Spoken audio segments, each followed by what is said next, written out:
India voice, आपकी सोच, आपकी आवाज।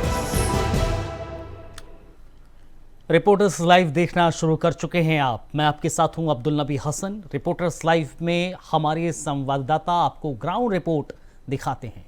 चलिए अब शुरुआत करते हैं रिपोर्टर्स लाइव की। सबसे पहले लखनऊ से खबर है, जहां पर रेलवे ठेकों में रिश्वतखोरी के मामले में सीबीआई की एंटी करप्शन ब्रांच ने रेलवे मंडल रेल प्रबंधन ऑफिस पर छापेमारी की है। इस पर और ज्यादा जानकारी आपको दे रहे हैं हमारे संवाददाता लखनऊ से मोहम्मद आसिफ। यूपी की राजधानी लखनऊ में सीबीआई का बड़ा एक्शन देखने को मिला है। सीबीआई टीम ने रेलवे के ठेकों में घूसखोरी मामले को पकड़ा। इस मामले में डिप्टी चीफ इंजीनियर समेत 4 लोगों को सीबीआई टीम ने गिरफ्तार किया और साथ ही साथ घूस की रकम भी बरामद किया है। दरअसल सीबीआई की लखनऊ एंटी करप्शन टीम ने डीआरएम ऑफिस में छापा मारा। सीबीआई को यह सूचना मिली थी कि मिशन गति शक्ति प्रोजेक्ट में ठेका देने के नाम पर अवैध वसूली की जा रही है। इस घूसखोरी की शिकायत पर सीबीआई की लखनऊ टीम ने छापा मारा। सीबीआई टीम ने डिप्टी चीफ इंजीनियर विवेक कुशवाहा समेत 4 लोगों को गिरफ्तार कर लिया। इसके अलावा सीबीआई ने लाखों रुपए की घूस की रकम भी बरामद कर लिया। मौके पर बिचौलिया जिम्मी सिंह को भी सीबीआई ने गिरफ्तार किया। इस मामले में सीबीआई की तरफ से 10 रेलवे अफसरों के खिलाफ एफआईआर भी दर्ज कराई गई थी। सीबीआई के सूत्रों का कहना है कि इस मामले में अभी कुछ और भी गिरफ्तारियां की जाएंगी, क्योंकि जिस तरह से मिशन गति शक्ति प्रोजेक्ट में ठेका देने के नाम पर लंबा चौड़ा घूस लिया जा रहा था, इस मामले में अब आगे भी एक्शन लिया जाएगा। फिलहाल सीबीआई की लखनऊ एंटी करप्शन टीम की इस कार्रवाई से भ्रष्ट अफसरों में हड़कंप मचा हुआ है। अब देखने वाली बात यह होगी कि सीबीआई टीम अभी किन किन अफसरों को गिरफ्तार करेगी। सहयोगी आलोक शर्मा के साथ आसिफ बेग, इंडिया वॉइस, लखनऊ।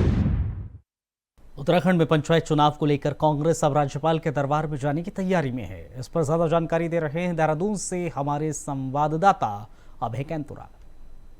चुनाव को लेकर हाईकोर्ट ने भले ही राज्य निर्वाचन आयोग को पंचायत राज एक्ट के तहत चुनाव कराने के निर्देश दिए हों, लेकिन कांग्रेस का आरोप सीधे तौर पर यह है कि पूरी तरीके से राज्य निर्वाचन आयोग इस समय सरकार के दबाव में काम कर रहा है। नियमों को लेकर अनदेखी करने का काम राज्य निर्वाचन आयोग की तरफ से किया जा रहा है और यही वजह है कि अब कांग्रेस ने इस पूरे मामले को लेकर राज्यपाल के दरबार में गुहार यहाँ पर लगाई है। राज्यपाल से मिलने का समय यहाँ पर मांगा है ताकि पूरे चुनाव को लेकर पारदर्शिता बरतने के लिए राज्यपाल की तरफ से आयोग को निर्देशित किया जा सके।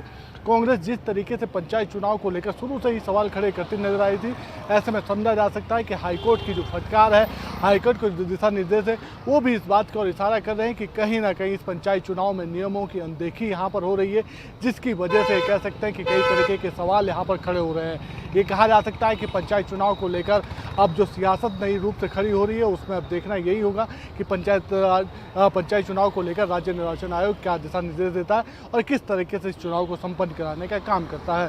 कैमरामैन सुनील साथ अभय कैंतुरा, इंडिया वॉइस।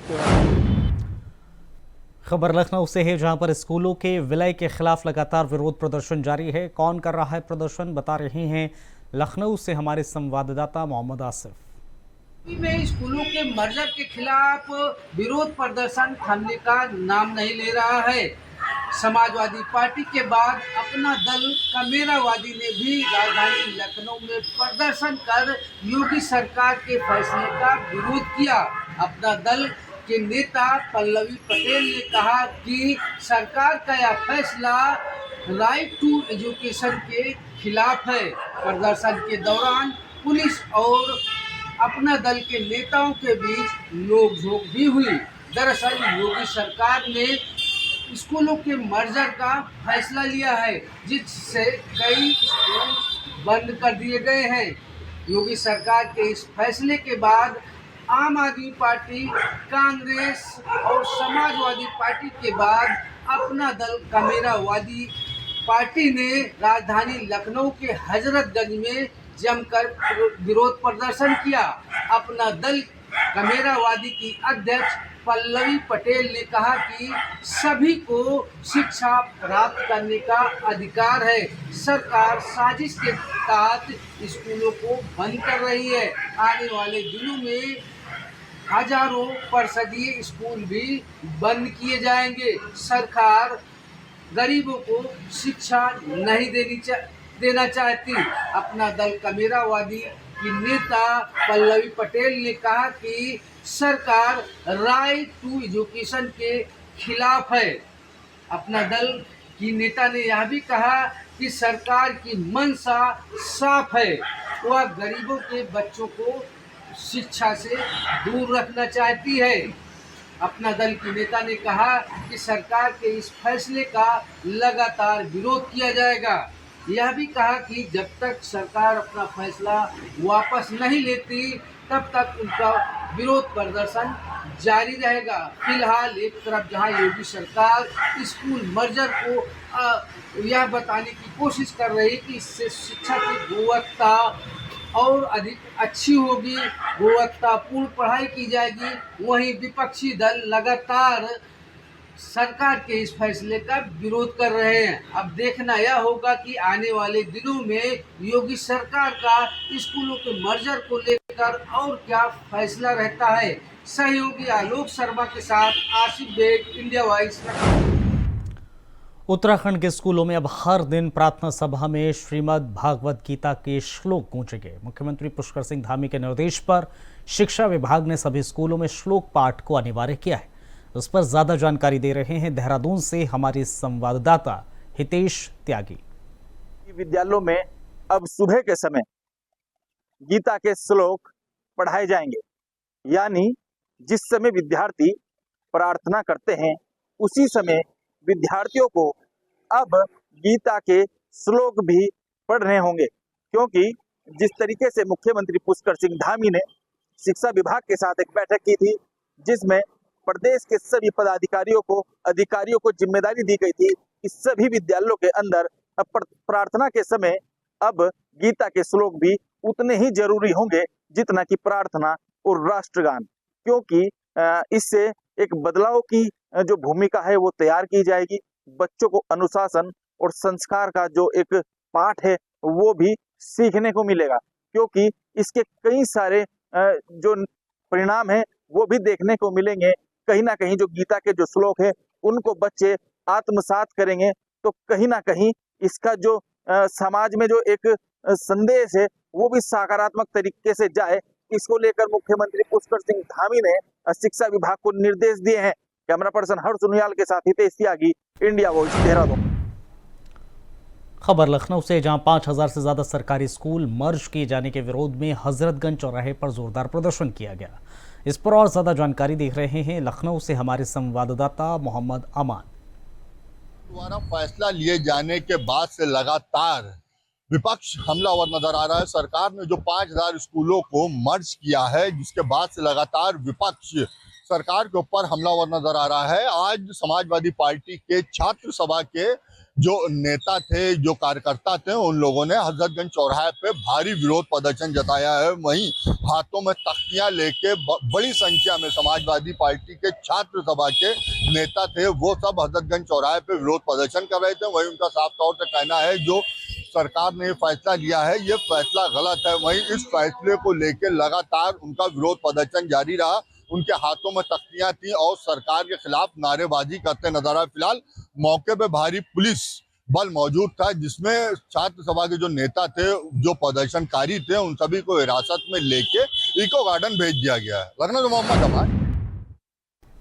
खबर प्रयागराज से है, जहां गंगा और यमुना नदियां उफान पर हैं। बारिश और बांधों से पानी छोड़े जाने के चलते तेजी से जलस्तर बढ़ रहा है।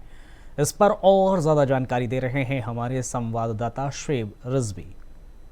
प्रयागराज में गंगा और यमुना का जलस्तर बहुत तेज़ी से बढ़ रहा है। नदियाँ अपने उफान पर हैं और ये जो सिलसिला है वो लगातार जारी है। ऐसे में जो संगम का इलाका है वो अब धीरे धीरे जलमग्न होना शुरू हो गया। जिस इलाके में महाकुंभ आयोजित होता है उस इलाके में ज़्यादातर जगहों पर अब पानी ही पानी नज़र आने लगा है। जो पक्का घाट पहली बार बना था किले के पास वो भी अब डूब चुका है। हालांकि जो यहाँ का ऐतिहासिक लेटे हनुमान मंदिर है उसकी दीवार तक पानी पहुँच चुका है और ऐसा उम्मीद की जा रही है कि जल्द ही ये माँ गंगा हनुमान जी को स्नान कराएंगे। ऐसी परंपरा रही है, पिछले कई सालों से ये देखा जा रहा है कि माँ गंगा हनुमान जी को स्नान कराने वहाँ आती है। हालांकि इस बार कॉरिडोर बन जाने की वजह से थोड़ा मंदिर की ऊंचाई बढ़ गई है, जिसकी वजह से अभी तक माँ गंगा हनुमान मंदिर में प्रवेश नहीं कर पाई। लेकिन जिस तरह से जलस्तर लगातार बढ़ रहा है, रफ्तार बढ़ रही है, उससे उम्मीद की जा रही है कि जल्द ही माँ गंगा हनुमान जी को स्नान कराएंगे। और ऐसा प्रयागवासी मानते हैं कि ये एक शुभ घड़ी होती है और ये देश के और दुनिया के लिए बहुत हितकारी है माँ गंगा का हनुमान जी को स्नान कराना। फिलहाल ये ज़रूर है कि जो तटीय इलाके हैं वहाँ पर अब चौकसी बढ़ा दी गई है। जो वहाँ के लोग हैं वो सुरक्षित स्थानों पर शिफ्ट किए जा रहे हैं। खबर बीकानेर से है, जहां पर एसीबी ने बड़ी कार्रवाई की है। क्या कुछ कार्रवाई की गई है, हमारे संवाददाता बीकानेर से के सिंह आपको बता रहे हैं। आज एक अनूठा केस आया जिसमें एंटी करप्शन ब्यूरो के द्वारा एक बड़ी कार्रवाई को अंजाम दिया गया। जी हाँ, यह केस अपने आप में इसलिए अलग है क्योंकि रिश्वत के पैसे हैं वो निगल लिए गए। जी हाँ, 500 रुपये की रिश्वत थी, वो रिश्वत निगल ली गई। देख सकते हैं आप कि यहाँ पर एसएसबी जो पीबीएम अस्पताल का ऐसी है, यह कहा जा सकता है कि यहाँ जांच करने स्पेशली उन्हें लाया गया और एक तरह से जांच के बाद अब परिणाम सामने आएगा, तभी पता चल पाएगा कि क्या सामने आया। तो निश्चित रूप से मरुनगरी बीकानेर का अनूठा केस कहा जा सकता है कि अब तक रिश्वत की केसेस पर कार्रवाइयाँ खूब हुई, लेकिन पहली बार ऐसी कार्रवाई को अंजाम दिया गया। गवर्नमेंट एडवोकेट पीपी जगदीश की सूचना आई कि ये रिश्वत के पैसे मांग रहे हैं, जिस पे परिवादी के साथ ट्रैप की कार्रवाई की गई। इसके अंदर ट्रैप के होने के बाद में पैसे देने के बाद में ये पैसे निकल गया, जिसको सरकारी हॉस्पिटल लाए। अब कार्रवाई जारी है। अब तक कार्रवाइयाँ तो खूब होती हैं, लेकिन पैसा निकलने जैसी कार्रवाई थोड़ी हटकी। हाँ, कई बार आरोपी डर के भय से कोशिश करता है कि सबूत मिटाएं। सबूत मिटाने की कार्रवाई की धारा अलग से लगेगी और उसके अलावा कार्रवाई चल रही है। किस मामले को लेकर इसने रिश्वत ली थी? गवाह कराने और पैरवी करने के। पैरवी करने को लेकर अब क्या पैसे बरामद हो गए? लगे हुए हैं प्रयास करने। देखिए, एंडोस्कोपी ना ये जा सकता है कि आने वाले समय में जल्दी से जल्दी कोई ना कोई परिणाम सामने आएगा एंडोस्कोपी में कि जो 500 रुपये की जो रिश्वत ली है वो रिश्वत कहीं ना कहीं सामने आएगी और पुलिस पूरी तरह से लगी हुई। के सिंह। खबर दुर्ग से है, जहां पर होटल सागर इंटरनेशनल के मालिक के ठिकानों पर ईडी ने रेड की है। इस पर ज्यादा जानकारी दे रहे हैं दुर्ग से हमारे संवाददाता श्रीकांत। जिले में आज फिर ईडी ने सुबह रेड की है। आपको बताते चले कि दुर्ग जिले के होटल सागर इंटरनेशनल के मालिक विजय अग्रवाल के यहाँ ईडी की टीम आज सुबह 6 बजे 3 इनोवा में पहुंची है। आपको बताते चले कि लगातार अभी भी ईडी की कार्रवाई यहाँ पर जारी है। विजय अग्रवाल का नाम बड़े होटल व्यवसाय और रेलवे के बड़े कॉन्ट्रैक्टरों में लिया जाता है, जिसमें विजय अग्रवाल का नाम उस समय सुर्खियों में आया जब रेल नीर घोटाले में उनके और उनके परिवार का नाम ईडी के रडार में आया। ये ईडी की दूसरी रेड है। लगातार ईडी अभी भी रेड कर रही है। आपको बताया चले कि रेल नीर में भी विजय अग्रवाल का नाम काफी सुर्खियों पर रहा है। विजय अग्रवाल होटल व्यवसाय के साथ साथ रेलवे के बड़े कॉन्ट्रैक्टर हैं, जो ट्रेनों में पेंट्री कार समेत रेल नीर पानी की सप्लाई में भी इनका कॉन्ट्रैक्ट है, जिसे लेकर के ईडी लगातार इनके यहाँ रेड करती रही है। इस बार भी कयास यही लगाया जा रहा है कि ईडी संभवतः रेल नीर घोटाले को लेकर के यहाँ पर रेड की है। अभी भी कुछ भी कहना संभव नहीं है, क्योंकि अभी भी ईडी की रेड चल रही है लगातार और अभी अंदर से कोई भी जानकारी छन के नहीं आई है। परंतु जिस तरीके से रेल नीर में इनका नाम काफी बड़े पैमाने पर आया था, उसे देखते हुए कहीं ना कहीं कयास लगाया जा रहा है कि इस बार भी ईडी की रेड रेल नीर को ही लेकर के कहीं ना कहीं ईडी की टीम रेड की है। मैं श्रीकांत दास, इंडिया वॉइस के लिए दुर्ग, छत्तीसगढ़। कांग्रेस लोगों से जुड़े मुद्दों को लेकर सरकार को घेरने और सरकार पर आवाज उठाने के विरोध में विपक्षी पार्टियों के नेताओं पर मुकदमा दर्ज किए जाने का आरोप लगा रही है और हल्ला बोल रही है। इस पर ज्यादा जानकारी दे रहे हैं कानपुर से हमारे संवाददाता गौरव शुक्ला। में कांग्रेस की जिला इकाई ने पोल खोल पद यात्रा निकालते हुए जिलाधिकारी को सौंपा राज्यपाल को संबोधित ज्ञापन। आपको बता दें पूरा मामला जनपद कानपुर देहात के जिला हेडक्वार्टर का है, जहां पर कांग्रेस जिला अध्यक्ष अमरीश सिंह गौर के नेतृत्व में तमाम कांग्रेसी कार्यकर्ताओं ने पद यात्रा निकाली और उन्होंने जिलाधिकारी को एक ज्ञापन सौंपा जो राज्यपाल को संबोधित था। उन्होंने बताया कि विपक्ष जब भी आवाज उठाता है तो सरकार उस पर मुकदमा लिखाकर उसे दबाने का प्रयास करती है। कांग्रेस प्रदेश अध्यक्ष अजय राय ने बनारस में हुए गड्ढों को लेकर के सवाल किया और गड्ढों पर जाकर जैसे ही बैठे तो उनके खिलाफ 10 लोगों के सहित अजय राय पर मुकदमा दर्ज कर दिया गया।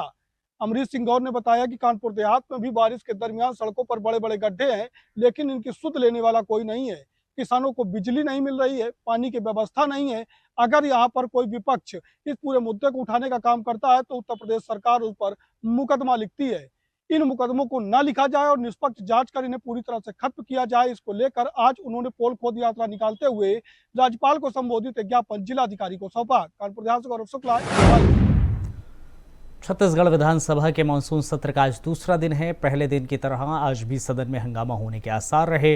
ज्यादा जानकारी दे रहे हैं रायपुर से हमारे संवाददाता मनोज शुक्ला।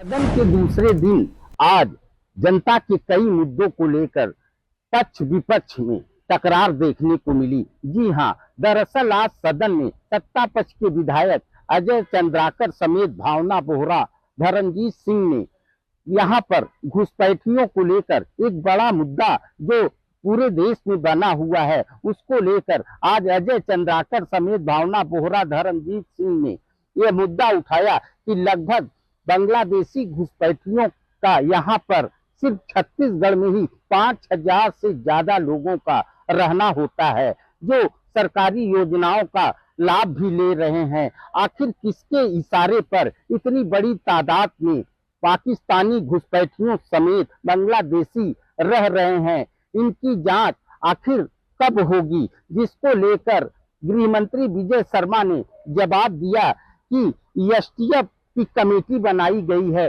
घुसपैठियों की पहचान की जा रही है। अब देखने वाली बात यह होगी कि इतनी बड़ी संख्या में बांग्लादेशी और रोहिंग्या वासी रहते हैं, आखिर उनका चिन्हांकित कब तक छत्तीसगढ़ में हो पाएगा, यह एक बड़ा सवाल सामने निकल कर आ रहा है। Manoj Shukla, India voice news, Raipur.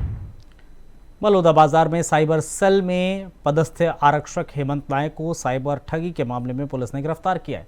ज्यादा जानकारी दे रहे हैं बलौदाबाजार से प्रदीप महेश्वरी।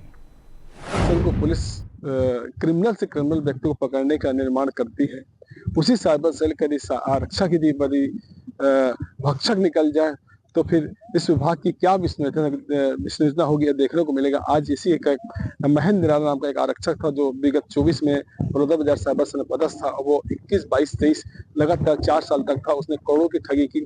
एसपी के नाम से फर्जी आईडी मेल बना लिया था और उसमें जो बिल्डर्स हैं, जो क्रिमिनल जो क्या जिसके मोबाइल घूम जाना, जिसके जो ठगी के काम करना, जो म्यूल खाते जो बनाते थे उनसे संपर्क करके जो एसपी का मेल आईडी बनाकर उन लोग से ब्लैकमेलिंग करता था। ब्लैकमेलिंग करने के बाद जब इस प्रकार का लगातार कारनामा इसका 2-3 साल चलता रहा तो एक पीड़ित व्यक्ति ने इसकी शिकायत एसपी वर्तमान एसपी भावना गुप्ता से कि भावना गुप्ता का जब उसने देखा तो पता चला कि एसपी के नाम से एक फर्जी आईडी बना रखा था और लोगों को खाते को फ्रीज कर देता था, बाद में खोलने के नाम से एवज में पैसा मांगता था। इस महेंद्र निराला नाम का जो आरक्षक था यहाँ बलौदाबाजार में पास था, वर्तमान में यह आरक्षक बिलाईगढ़ में पदस्थ है, जिसे आज पुलिस ने गिरफ्तार किया है। गिरफ्तार करने के बाद इसकी खोजबीन की जा रही कि यह व्यक्ति कब से और कितने लोगों को लोगों को परेशान करता था, देखने को आने वाला समय बताएगा। लेकिन पुलिस के द्वारा अभी तो चुप्पी साधी की है। लगातार पुलिस से संपर्क करने के बाद भी पुलिस बता रही है कि विवेचना चल रही है। विवेचना चलने के बाद अभी जब भी जो खुलासा होगा हम आपको बताएंगे। लेकिन निश्चित है कि साइबर सेल में भी ऐसे आरक्षक की भर्ती कर देना या उनको वहां पर नियुक्ति कर देना और नियुक्ति करने के बाद वो साइबर सेल का जिस प्रकार से दुरुपयोग किया महेंद्र नाम का आरक्षक और करोड़ रुपए की ठगी किया यहाँ पर बिल्डर से और जो ठगी करने वाले लोगों से, या तुम्हारा मोबाइल जब घूम जाता था, ऐसे मोबाइल घूमने व्यक्तियों के जो लोकेशन लेने के बाद लोग से जो पैसा लेता था, तो निश्चित है कि ऐसे आरक्षक के साथ पुलिस की विश्वसनीयता कम होती है और हमने जब भावना गुप्ता एसपी से जब चर्चा की तो बताया कि विवेचना का सब्जेक्ट है, इसे विवेचना की जा रही है और इसमें कितने आरक्षक जो साइबर सेल में जो भर्ती काम कर रहे थे और जिन्होंने जो इस प्रकार का ठगी किया लोगों से, निश्चित ही सभी लोग की गिरफ्तारी होगी। लेकिन वर्तमान में अभी इस महेंद्र नाम के आरक्षक की गिरफ्तारी हुई है। इसकी गिरफ्तारी होने के बाद जो भी पूछताछ में जो भी आएगा उसे किसी भी छोड़ जाएगा। मैं निश्चित ही कि जब भावना गुप्ता जो एसपी आई है निश्चित तेज तर्राट है और आने वाला समय बताएगा कि ऐसे गोपनीय विभाग में रखने के बाद भी जो आरक्षक जब भक्षक बन जाते हैं तो आम जनता का कितना नुकसान होगा, ये निश्चित ही एक सोचनीय प्रश्न है। लेकिन एसपी के द्वारा जो कार्रवाई की जा रही है और आने वाले समय में इससे आरक्षक जो आज रिमांड जो पुलिस ली है और जो रिमांड के बाद जो खुलासा होगा वो चौंकाने वाला होगा। मैं इंडिया वाइस के लिए बोला से जमशेदपुर पुलिस ने आशीष भगत हत्याकांड मामले का खुलासा किया है। क्या कुछ रहा है, हमारे संवाददाता जमशेदपुर से मोहम्मद अकबर आपको बता रहे हैं। शुक्रवार की घटना है जहां आशीष भगत नामक युवक को अज्ञात अपराधी द्वारा बागबेड़ा इलाके में गोली मारकर घायल कर दिया गया था। घायल करने के बाद उसका इलाज जमशेदपुर के टीएमएच अस्पताल में चल रहा था, लेकिन टीएमएच अस्पताल से उसे रेफर करके कलकत्ता रेफर कर दिया गया था। इस दरमियान कलकत्ता में उसकी इलाज के दौरान मौत हो गई। लगातार पुलिस यह प्रयास कर रही थी कि आशीष भगत के हत्यारे को गिरफ्तार कर लिया जाए और इसी दरमियान पुलिस ने बड़ी सफलता भी पाई और आशीष भगत के 5 अपराधियों को गिरफ्तार कर लिया गया। अपराधियों के पास से एक देसी कट्टा, 2 जिंदा गोली और अन्य सामग्री बरामद हुए हैं। पुलिस लगातार ये प्रयास कर रही है कि और भी इसमें कोई शामिल है, अगर कोई शामिल होगा तो उसे भी जल्द गिरफ्तार कर लिया जाएगा और सलाखों के पीछे भेज दिया जाएगा। पुलिस का यह मानना है कि लगातार शहर में अपराधी घटना घट रही थी, लेकिन पुलिस अब सक्रिय होकर के अपराधी घटना पर लगाम लगाने के लिए कमर कस ली है और अपराधियों को बख्शा नहीं जाएगा। जमशेदपुर से इंडिया वॉइस के लिए मोहम्मद अकबर। उत्तर प्रदेश के जल शक्ति मंत्री स्वतंत्र देव सिंह हमीरपुर पहुंचे। यमुना बेतवा नदी के किनारे बाढ़ ग्रसित लोगों से बातचीत कर निरीक्षण किया। ज्यादा जानकारी दे रहे हैं हमीरपुर से हमारे संवाददाता रुपेश। बारिश होने के बाद हमीरपुर में अब यमुना बेतवा पर पानी का असर दिखने लगा है। मैं आपको बता दूं, हमीरपुर में आज उत्तर प्रदेश सरकार के जल शक्ति मंत्री स्वतंत्र देव सिंह पहुंचे, जो बाढ़ क्षेत्र हैं उन इलाकों का निरीक्षण भी किया और निरीक्षण के बाद जो उनके साथ आला अधिकारी थे उन्हें आश्वासन दिया कि जो बाढ़ ग्रसित इलाके हैं और जो सटे हुए गाँव उस पर सुरक्षा व्यवस्था के पुख्ता इंतजाम किए जाएँ और जो वहाँ पर अगल बगल घर बने हुए हैं, चाहे यमुना हो या बेतवा, उनके किनारे जो भी लोग रहते हैं उनकी सुरक्षा व्यवस्था की जाए और जो वहाँ पर जैसे ही पानी ज़्यादा बढ़ता है तो वहाँ से उन लोगों को हटा के उनके रुकने का इंतज़ाम किया जाए और खाने पीने का भी इंतज़ाम किया जाए, जिसको लेकर आज हमीरपुर में स्वतंत्र देव सिंह पहुँचे थे। इसके बाद वो हमीरपुर से बांदा के लिए रवाना हो गए हैं। इंडिया वॉइस से रुपेश गुप्ता, हमीरपुर। रिपोर्टर्स लाइव में फिलहाल इतना ही, इजाज़त दीजिए, नमस्कार।